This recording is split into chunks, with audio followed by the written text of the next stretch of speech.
교육과 의료 쪽에 혁신 부분이 있어서 교육 분야 같은 경우도 그동안 배우지 못했던 여성들 또 천민들, 백정들이 새롭게 교류했습니다. 저는 세브란스 출신인데 백정이 이제 의사가 되는 그런 부분들,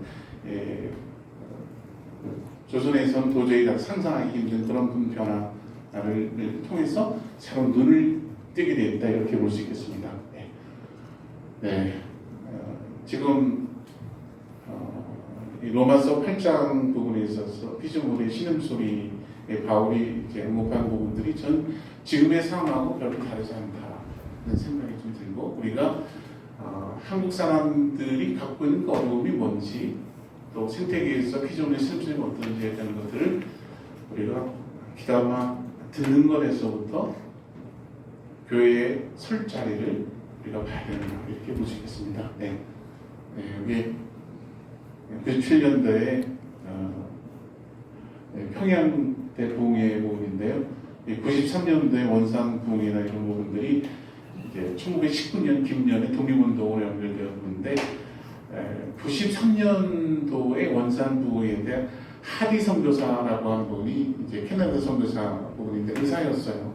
근데 자기가 그 당시에도 보면은 의사가 보면은 사회계층이면서 굉장히 이제 목에 아마 힘이 들어갔던 것 같은데, 이날에 와서 보면 자기가 이 조선민족을 차별했던 거, 무시했던 거, 그런 것들을 회개하는 것에서부터 새로운 회개운동, 부흥운동이 시작됐던 부분인데, 의사는 좀 독특한 부분이 있습니다. 왜냐하면은 그 첨단의 과학적인 정보나 이런 부분에 노출되어 있지만 삶을 통해서 늘 사람들의 고통, 어려움 쪽에 노출되는 직업이기 때문에 사람들이 힘들어하는 거, 그런 부분 쪽에 제가 싫든 좋든 노출될 수밖에 없는 직업이 바로 의사입니다.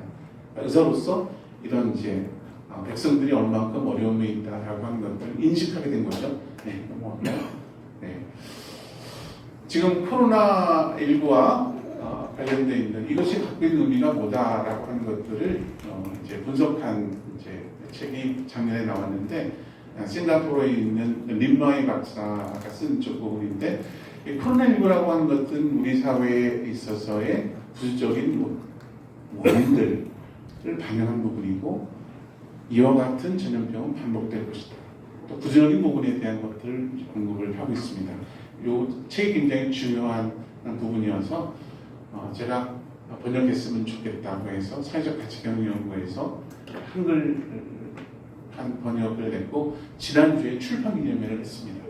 제가 여기도 감수도 했던 부분인데, 그 내용 부분들이 이 안에 들어가 있는 부분인데, 우리가 지금에 있는 현실들을 어떻게 인식할까라고 하는 내용들이 그 안에 들어있는데요. 기업을 운영할 때 기업이 경쟁이 생기는 중요한 방법 자체가 가능하면 돈 되지 않는 부분들은 되도록이면 최소화하고 장려되는 정책입니다.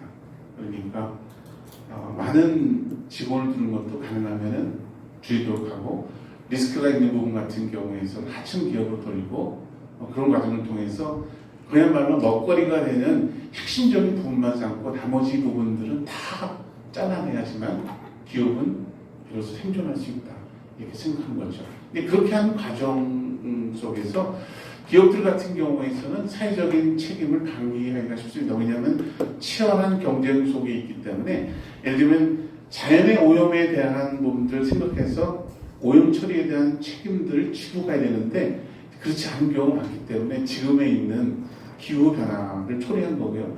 그렇게 하는 과정 속에서 고용에 대한 책임이라든가 돌봄에 대한 책임을 제대로 감당을 못하기 때문에, 사실은 보면은 대기업과 중소기업 부분들이 불평등 구조에 놓인 부분들이 우리의 그런 현실 부분이기 때문에, 이런 사회 변화가 사실은 근본적으로 이 산업화 과정에서 발생된 이 문제에 대한 것들을 우리가 구조적인 그 원인들을 인식해야 된다라고 하는 것들을 여러분들이 직접 한번 책을 보시면 좋을 것 같습니다.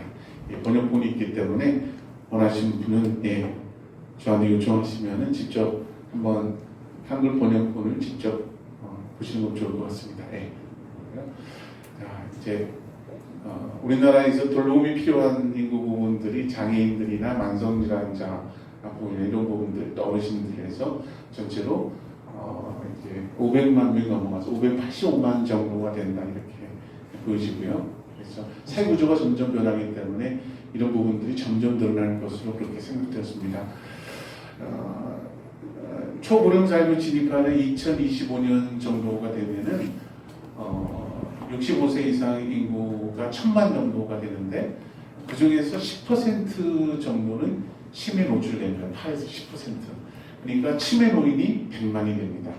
그리고 2060년 정도가 되면은 제가 이제 초초고령 사회라고 얘기를 했는데 65세 이상이 2000만이 됩니다. 전체 인구의 40%인데 그 중에서 보면은 10% 정도는 치매에 분류된 거기 때문에 치매 노인만 200만 명입니다. 사회에서 도저히 감당하기 어려운 상태로 한다. 그렇죠.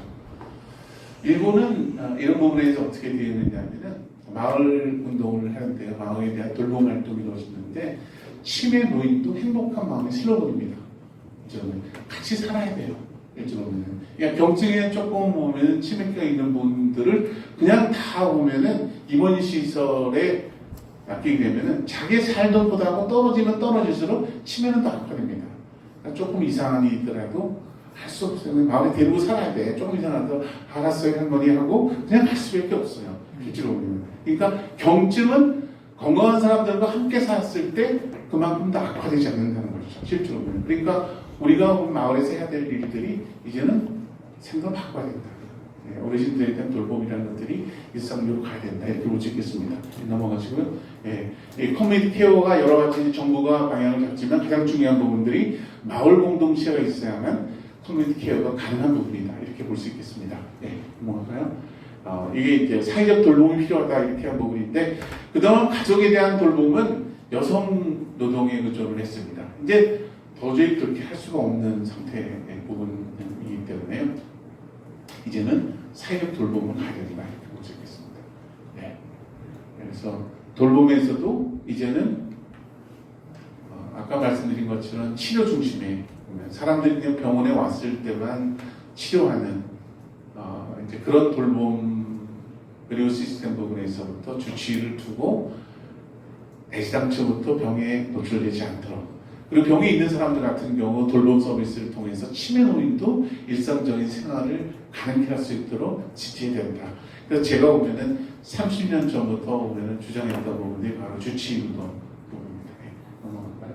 그래서 이게 지역사회에 대한 돌봄, 지역사회 의한 돌봄, 또 지자체와 함께하는 지방분권화에 해갖고 이런 부분에 대한 돌봄 구조가 가야 된다. 넘어갈까요? 미국에서도 사실 이런 부분에 대한 변화가 있습니다. 의료의 성격인 부분들이 의료 서비스만 제공하는 것이 아니고 돌봄 서비스가 같이 제공됐을 때 비로소 가능하다. 그래서 이제 통합 돌봄이라고 하는데요. 인티그레이티드 케어라고 하는 것들이 미국에서도 이제 가난한 지역에서부터 보면 제도가 되는 부분도 우리도 이제 그렇게 가야 된다. 이렇게 볼 수 있겠습니다. 넘어가고요. 그래서 의료 돌봄, 복지 돌봄 이런 부분들이 서울 연장선에서 연계가 되는 거다라고 할 수 있을 것 같습니다.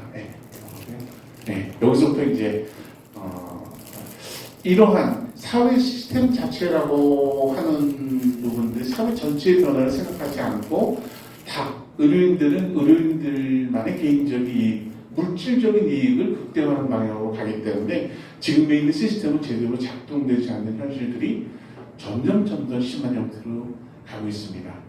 그런 부분과 관련해서 먼저 이래서는 안 되겠다라고 행동에 나선 부분이 크리스찬 비오입니다. 먼저 그 모범을 보여주는 분이 바로 장미려 박사인 분이십니다.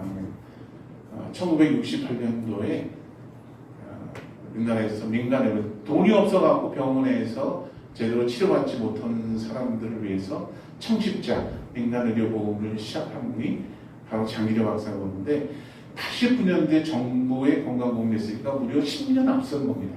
민간에서부터 돕는 활동이 있고 그 돕는 활동의 출발이요. 왜냐면 부산에서 20개의 교회가 청십자 운동을 시작했습니다. 그렇죠? 장미려 박사가 나서고 20개의 교회가 직접 참여하면서 먼저 시작한 부분들이 청십자 민간의료 보험조합입니다.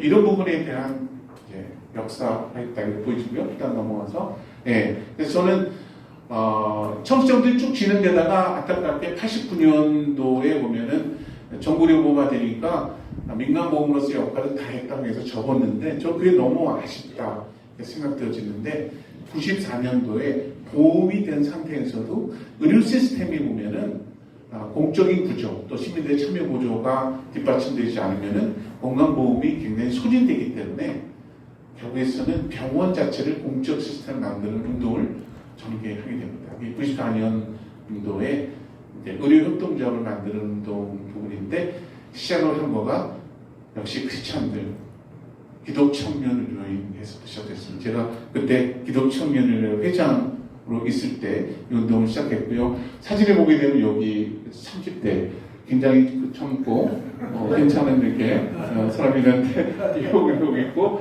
이런 기독청년의 그 실험순련할 때의 모습입니다. 굉장히 풋풋하지 않습니까? 네. 30대의 모습이고요. 넘어가시고.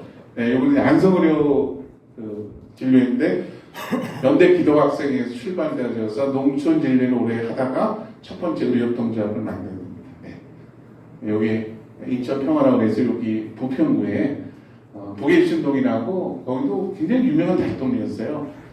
동구에 있는 솔림동하고 부평구 쪽에 북예신동이 유명한 달동네 부분인데 거기에서 하도 가난한 동네이기 때문에 의료기관 하나도 없는 데서부터 의료기관을 세웠어요.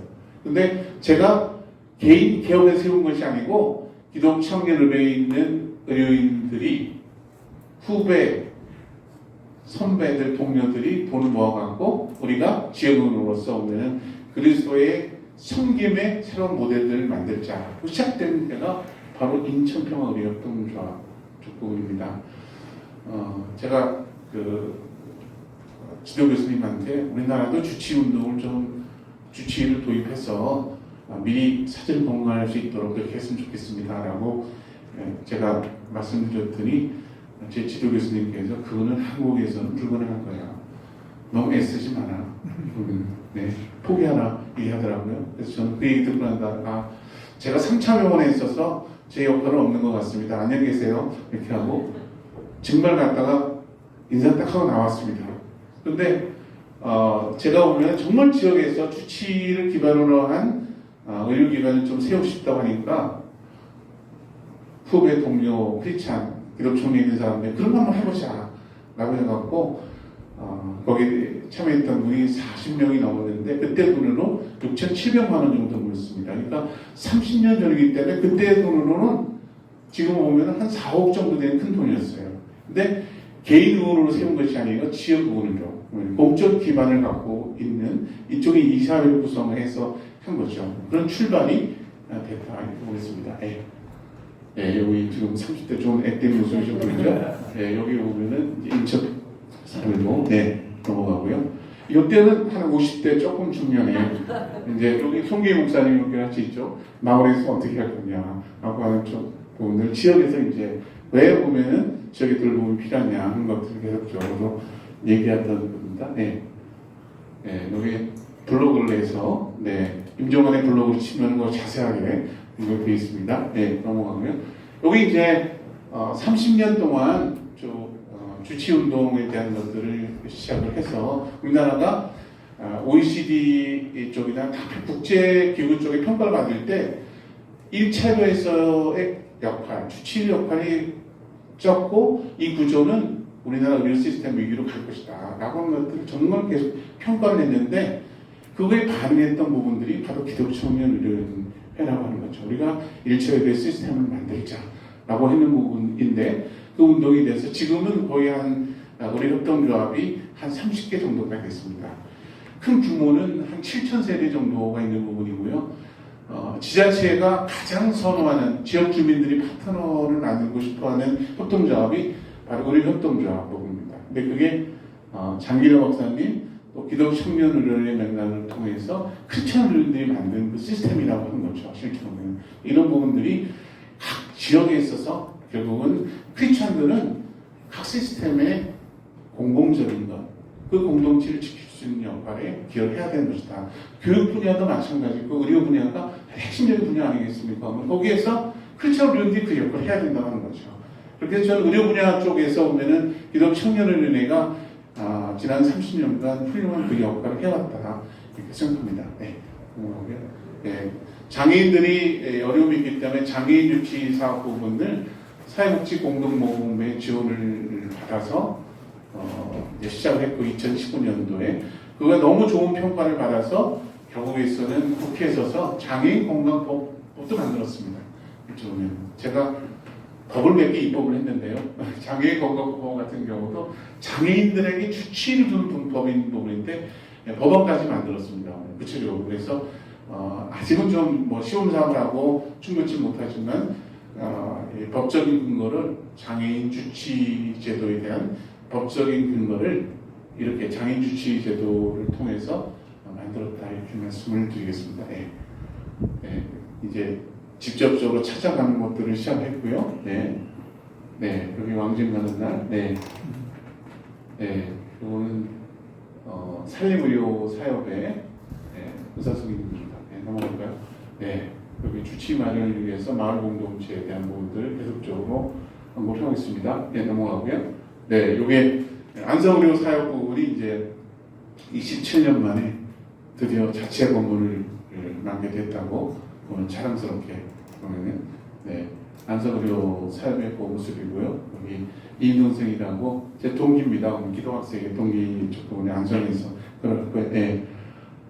네. 마을 공동체 인물 출자다. 그래서 이제 사회적 자본을 만들고 관계망을 만들고 이런 부분들이 그 지역에 있어서 오면 어르신들의 돌봄을 만들어가는 중요한 기반으로 작용하고 있다고 하는 거죠. 네. 네. 그래서 지금 해온 상황 부분들이 거의 지금은 1년에 10개씩 만들어지고 있습니다. 그리고 만들어지는 부분들도 사회적기업진흥원에서 1년 동안의 준비 작업만 해도 3천만 원 정도가 지원이 됩니다. 빠르게 성장할 수 있는 협동조합이다 이렇게 말씀드리겠고요. 네. 네. 여기서 이제 특히 마을 목표에 대한 집중을 얘기해야 될 것 같습니다. 제가 생각하는 부분들은 열심히 교회에서 모이는데 성장 이론들을 했는데 사실 보면은 사람들에게 보면 정말 신앙공동, 고유공동체 우리 사회에서 정말 중요한 역할을 하고 있다라고 하는 동의 부분을 한국 사회에서 못 얻은 거예요. 그렇죠? 보면 왜 모이지? 그렇죠? 보면은 그냥 끼리끼리 모이는 거에 대한 정당성도 없고 사회에서 어떤 걸 하는 거에 대한 동의도 얻지 못하고 사실 보면은 그야말로 사적인 모임이 되는 거죠. 실제로는. 그러니까 종교가 취미가 되는 거고 사실 보면은 사회에서 정말 필요한 기동의 역할을 하는 것이 아니고 그냥 종교라는 취미를 갖고 있는 그런 편견을 갖고 있는 사람들이 모인 부분으로 치부되는 부분들이 아무런 정당성도 없기 때문에 사실 왜 모이는 것이? 라고 하는 의문점을 갖고 있어서 점점 신뢰가 떨어지는 그것은 제가 보기에는 예배가 갖고 있는 본질적인 기능, 신앙공동체의 역할들을 못했기 때문이다 이렇게 보겠습니다. 그러니까 초대공동체, 초대교회가 갖고 있는 그 신앙공동체 역할을 잘 못했기 때문이다 라는 부분이고 삶 속에서 드리는 예배가 가장 경건한 예배고 또 하나님이 기뻐 받으신 예배라고 하는데 그걸 못한 거죠. 모이는데 흩어져서 삶 속에서 빛과 소금의 역할을 하는데 빛과 소금의 역할이 어떤 거라는 것들을 공유가 안 되는 거예요. 메시지가 없어요. 그렇죠? 그러니까 사람들이 공동체의 존재 부분에 대해서 인정하지 못하는 거죠. 그러나 우리나라 역사를 보게 되면 아까 김인현 잠깐 얘기했는데 1%가 조금 넘는 크리스찬 인구로도 보면은 김이 독립운동을 주도적으로 했습니다. 그때도 보면은 1% 조금 넘는 크리스찬들이 보면은 한국 사회를 주도적으로 만들어갔던 그 시점이죠.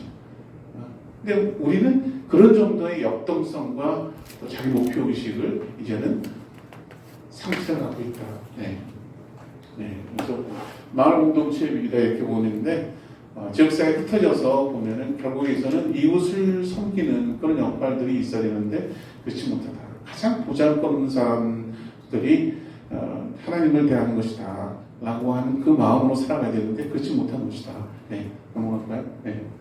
그래서 이 지역사회 부분에 있어서 이제 필요한 부분들 사람들이 어떤 게 필요할까 생각해 봐야 되는데 좀 목회에서도 역시 보면은 돌봄에 대한 부분들이 필요한 요소로서 이제 부각이 되어진다 이렇게 보겠습니다.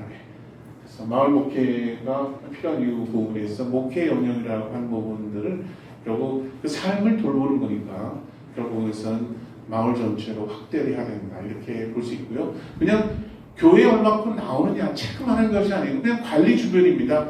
그 사람이 어떤 어려움이 있냐는 것들을 생각하고 그 사람이 삶 속에서 하나님의 의를 드러내기 위해서 어떤 노력하고 어떤 좌절인데 그것을 제대로 할 수 있도록 어떤 뒷받침이 있냐 이 고민들을 같이 해주는데 그렇지 않습니다. 오늘은 그냥 체크한 거가 보면은 교회 열심히 나오는 것만 체크한 거죠.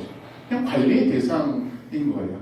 사실 그러니까 사실 그 안에서는 하나님의 은총에 대한 그 경험이라는 것들이 열버릴 수밖에 없는 거예요. 왜냐하면 삶 속에서 그것에 대한 해방의 경험이 나와야 되는 건데 그렇지 않은 거니까 보면은 이 하나님의 은총에 대한 경험들이 점점 넓어지고 있다. 그래서 이 목회 관점에서 봐서 신방이라는 거하고 돌봄이라고 하는 부분들 여러 가지 것들을 결합되는 그런 활동들을 저는 마을 목회 차원에서 개척해야 된다 이렇게 보여지고요. 여기 협동조합을 구성해서 이것을 제대로 할 수 있도록 각 교회가 그것을 할 수 있도록 하는 움직임도 지금 나온 것 같습니다. 요거는 어떤 의미냐면은 각 사회 영역을 부르칠 때 시장 영역이 있고 공동체 영역이 있고 국가가 주는 영역이 있습니다. 그런데 전 이제 대통령 노무현 대통령이 뭐라고 얘기하면 권력은 이미 시장 넘어갔다. 국가가 할 수 있는 것까지 굉장히 제약이 되는 거죠. 실질적으로는. 그리고 지금 정부 윤석열 대통령 같은 경우는 사회 서비스조차도 시장화하겠다, 고도화하겠다 이렇게 나서는 부분이기 때문에 시장 경제라고 하는 부분들이 만능의 기관이라고 하는 거죠. 지금 보이지 않는 손이 사실은 작동하지 않아요. 잘 실제로는 시장 경제가 진행되어지면서 사실 그 안에서의 여러 가지 문제, 환경이 파괴되거나 또는 사회적 약자가 계속적으로 보면은 발생하거나 이런 부분에 대한 것들이 제대로 케어되지 않는다 이렇게 볼 수 있는데 이제 국가가 제 역할을 못하기 때문에 시장만 비대한 상태에 있어서 남은 부분들이 바로 지역사회 공동체 영역이라고 볼 수 있겠습니다. 근데 이 공동체 영역이라는 것들이 성서에서 얘기하는 것처럼 굉장히 중요합니다. 각 지파한테 특정 정도의 자산이 나눠지고 그 자산을 보조하고 또 그 안에서의 공동체의 케어 역할들을 꼭 인구 집단한테 역할을 부여하잖아요. 보면은 그런 부분에서 지역 공동체 역할들을 우리가 생각해야 되겠다 이렇게 보고 있습니다. 넘어가시고요.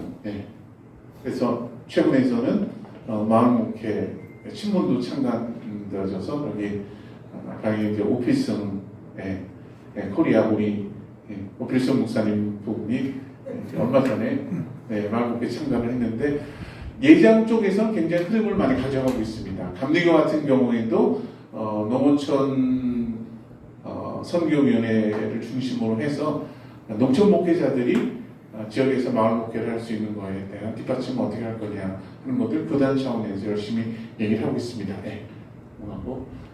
이런 부분들이 이제 뿌리를 본다고 한다면 칼뱅도 지금에 있어서 산업화가 진행되어지면서 부유한 사람들이 탐욕을 부리면서 가난한 사람들이 어려워지는 그런 상태, 그 위험성에 대한 것을 경고를 했고요.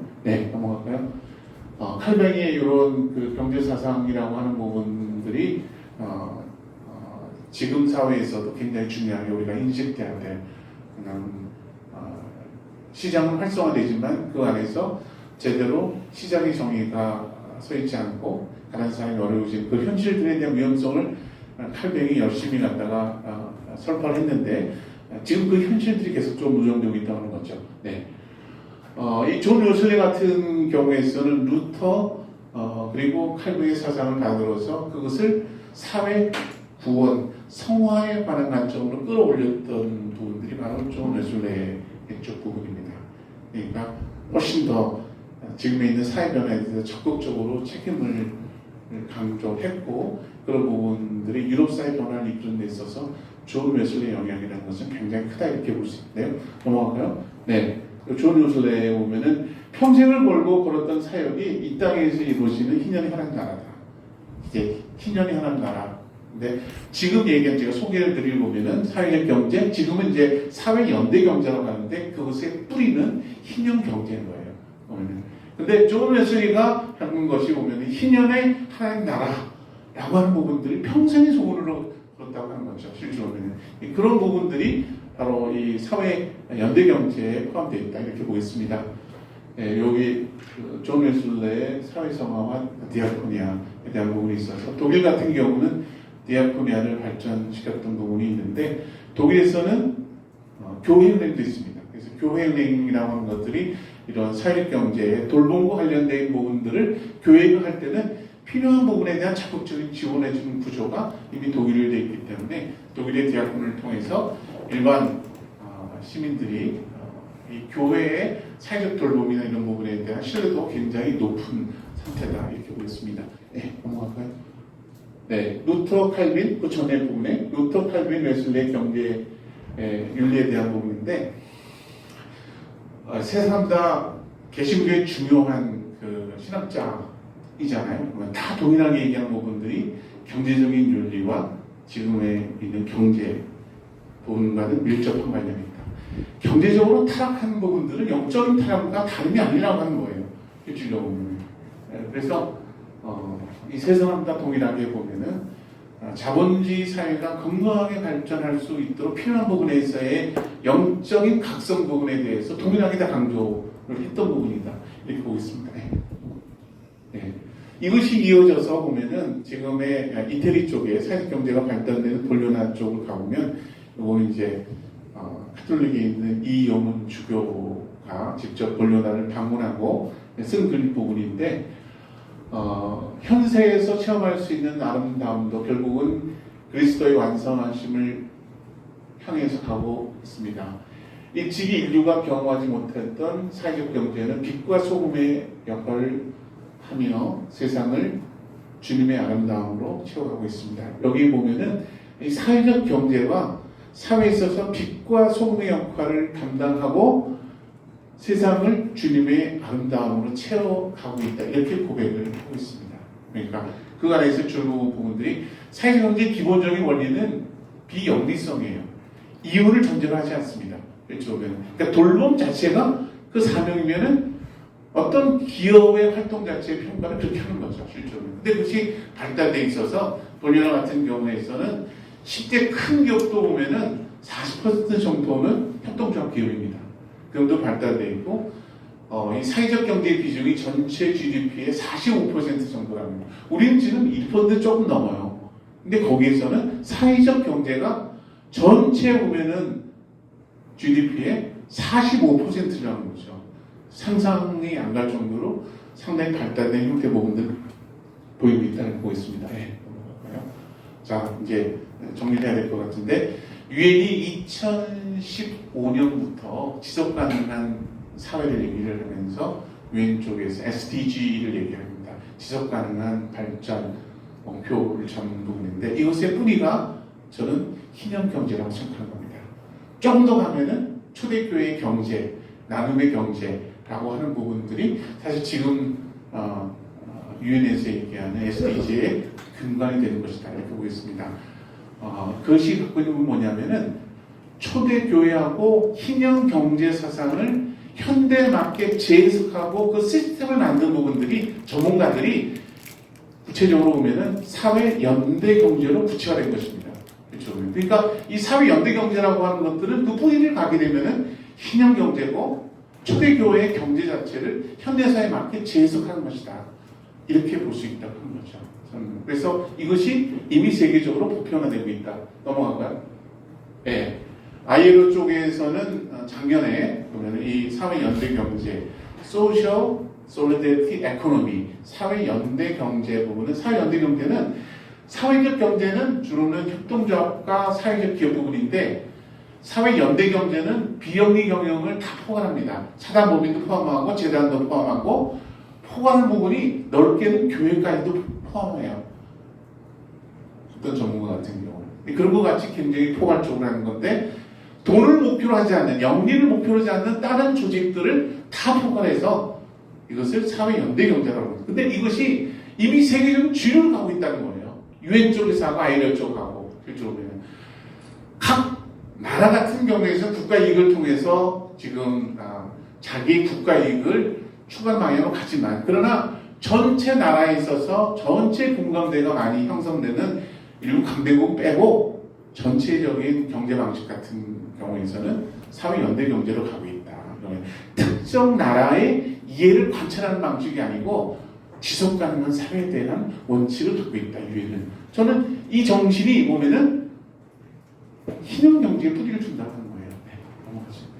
네. 마을에서의 지역 주민들이 참여하는 자치 모형에 대한 부분인데 우리가 이런 부분들을 더 만들었으면 좋겠다 생각하고요. 네. 여기 민관 협력인 부분인데 광주 광산구 쪽 부분인데 한 슬라이드 더 나가면은 이 광산구에 가장 우리나라에서 가장 큰 임대주택이 있습니다. 근데 임대주택의 상황을 보게 되면은 이거 같이 보면은 식생활은 거의 뭐 라면이나 삼각김밥으로 때우고 TV 보는 건 문화생활 부분이고 이렇게 약봉지는 굉장히 있지만 누구도 주치의로서 챙겨서 어떤 양은 같이 드시면 안 됩니다. 이것은 이렇게 드셔야 됩니다. 라고 챙겨주는 사람이 없기 때문에 약봉지는 수두룩히 있지만 실제로 건강수준이 굉장히 안 좋은 부분들이 이 부분인데 사회적인 징역사금의 다름이 아닌 거죠. 그런데 광산구 쪽에 있는 구청장님이 이거 개선해보자 라고 해갖고 의료협동조합을 그동안 창립 과정 쪽에 있던 협동조합과 손을 잡아갖고 본인이 직접 의료협동조합 가입서를 들고 다니면서 지역 주민들한테 이거 가입해 주십시오 라고 해갖고 새로운 수업을 만들었습니다. 그 다음 슬라이드. 그래서 나타난 것이 늘행복주치의센터를 만들고 이분들이 직접 보면은 임대주택의 흐름들을 바꿔놓은 거예요. 그 자체가. 지역사회 변화들을 추동했다. 네, 넘어갈까요? 그래서 우리가 얘기하는 부분들은 유엔과 ILO 그리고 보면은 지방정부에서 다 이런 방향으로 가고 있다. 우리나라 같은 경우도 사회연대 지방정부협회가 구성되어 있는데 지자체가 지역사회 이런 변화들을 목표하는 거죠. 근데 그 파트너로 제일 갖다 하고 싶은 부분들이 바로 이 협동조합 부분이에요. 그러니까 교회가 이 협동조합을 구성하거나 서로 협력해서 지역사회 돌보기 나서야 되는 거죠. 네, 그 다음 네, 이게 아까 공유제에 대한 쪽 부분인데 아까 건강보험을 지키는 것 자체라고 하는 것들이 사람의 공적인 자산인데 이것 자체가 영적인 가치가 있다고 저는 보는 거예요. 보면은 그러니까 유럽 사회에 있어서 어떻게 하는지 보면 자기가 건강관리를 세게 하고 또 다른 사람들을 도와서 건강보험이 더 고갈되지 않도록 지키는 거 사회 공적 자산이죠. 그 지키는 거가 공동체의 중요한 역할이라고 하는 거예요. 실제로 보면 그러니까 주로 건강보험이 튼튼한 그런 나라들을 보게 되면은 어떻게 하든지 병이 안 생기게 하고 나중에 나이 들어서 병이 생기거나 또 응급질환이 생겼을 때 충분히 있을 수 있도록 배려를 하는 거죠. 실제로 보면. 우리는 어떠냐면요. 보면은 보험료를 내잖아요. 그리고 실수를 내면은 내가 1년에 내는 돈이 얼마 정도 하는데 한 번도 못 썼어. 그러면 실수를 냈는데 그 못 쓴 거가 도저히 감당이 안 되는 거예요. 내가 보험료를 얼마큼 했는데 왜 나 한 번도 갖다 못 쓰냐 이런 거예요. 보면은. 그거는 공동체를 지키기 위해서 사실 그냥 공동의 보험료를 내는 부분인데 실제로 보면은 내가 개인적으로 땡겨 쓰는 거나 생각하는 거죠. 실제로 사람들의 생각이 다 개별화되어 있어요. 그러니까 문제는 뭐냐면은 다 보면은 물질적인 동기가 너무 강하고 그리고 경쟁적이고 타의 배려가 없다고 하는 겁니다. 실제로는. 근데 이거는 뭐냐면은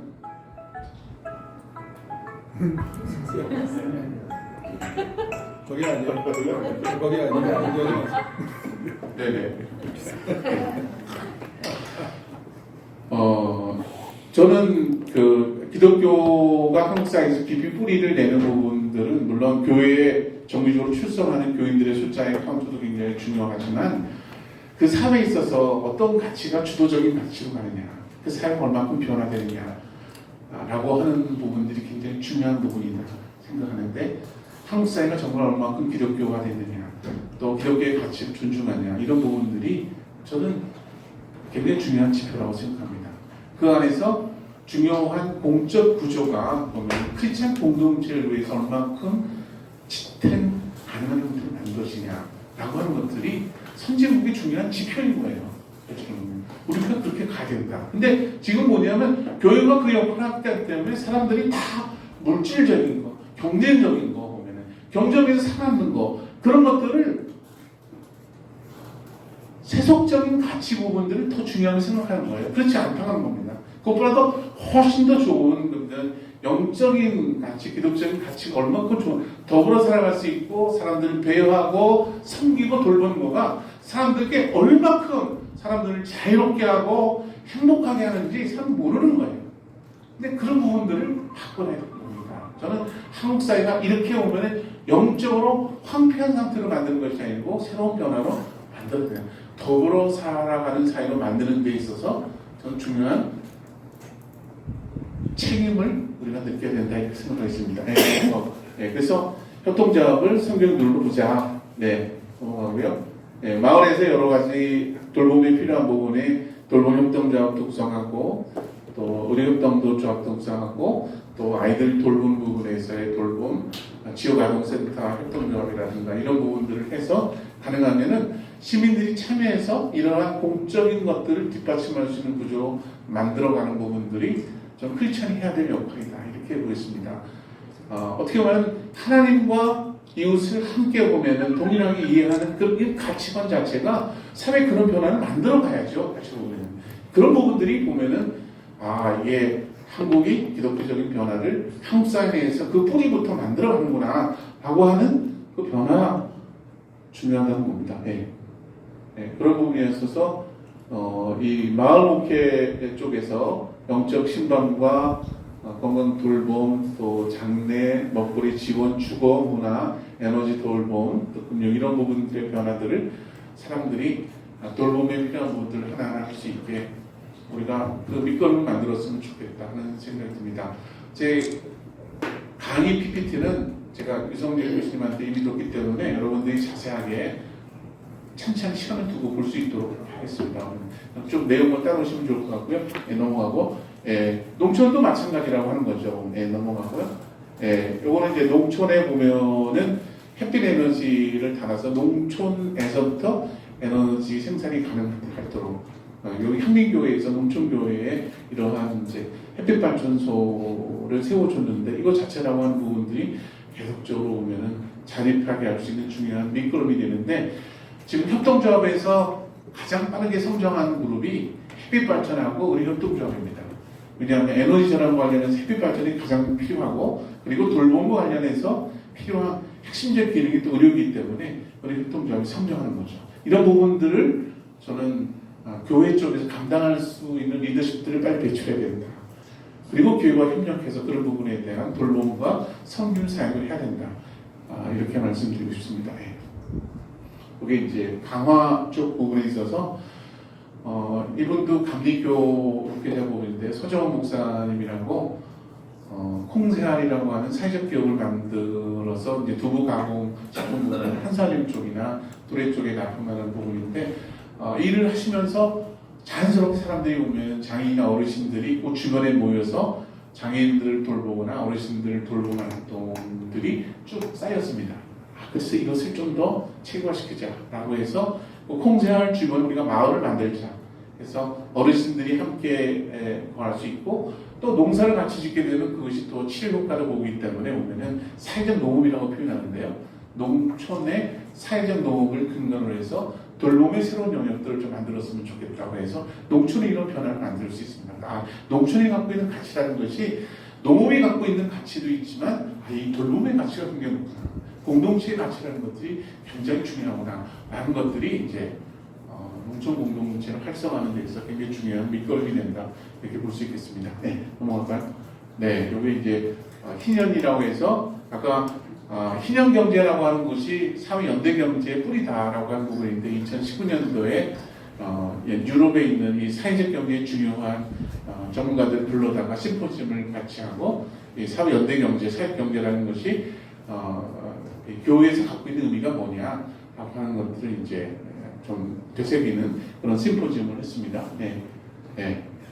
그리고 21년도에 희년상생 사회경제 네트워크를 창립했는데 이건 뭐냐면 희년상생이라고 하는 가치를 지향하는 협동조합 사회적 기업들이 모인 겁니다. 그러니까 우리가 사회적 경제를 한다는 것이 그냥 경제활동만 관심 있는 게 아니다. 사실 그것이 갖고 있는 영적인 가치 또 사회적 가치들을 존중하는 그런 협동조합이 이제 모여들기 시작했습니다. 예. 창립을 했고요. 예. 제가 거기 이사장으로 있습니다. 예. 요게 23년도 두 번째 총회를 했는데 총회 때 사회적 경제 부분을 사회 연대 경제로 바꿨습니다. 교회가 참여할 수 있는 부분의 영역을 더 넓혀서 사회 연대 경제인데 저는 세계적인 흐름들 자체가 UN이나 ILO나 OECD나 이미 그런 방향을 다 가고 있습니다. 그리고 그것의 뿌리는 역사적 제가 아까 루터나 칼뱅이나 웨슬리나 그 뿌리를 가더라도 유럽에서 발전된 사회적 경제의 뿌리는 보면은 성서 기반을 두는 겁니다. 신념적인 기반을 두는 겁니다. 그래서 초대교회의 그 나름 그리고 경제 그런 부분들이 현대화해서 표현한 부분들이 사회 연대 경제다. 그러니까 교회가 사실 거기는 자부심을 갖고 있는 거죠. 실제로 보면 이게 초대교회의 그러한 나눔과 경제라고 하는 부분들이 옛날 얘기가 아니고 이미 우리 사회를 움직이는 중요한 원리로서 사람들이 서로 합의할 수 있는 국제 협약으로서 이미 작동하고 있구나 라고 하는 거니까 저는 그것이 갖고 있는 부분에 대한 자긍심을 가져야 된다 이렇게 보고 있습니다. 넘어갈까요? 네. 그래서 내년도에 한국 교회가 이제 돌봄선 새로운 이제 사명 선언을 하면 어떨까라는 생각이 들어서 아까 마을 목회 쪽에서 돌봄에 대한 부분들을 해서 예장 통합 쪽에서 계획 열심히 만들고 있습니다. 감리교육도 그런 준비를 하는데 성공회 쪽이나 기장이나 이렇게 우리가 새로운 부분에 대한 기반을 좀 만들었으면 좋겠다. 네, 넘어가고요.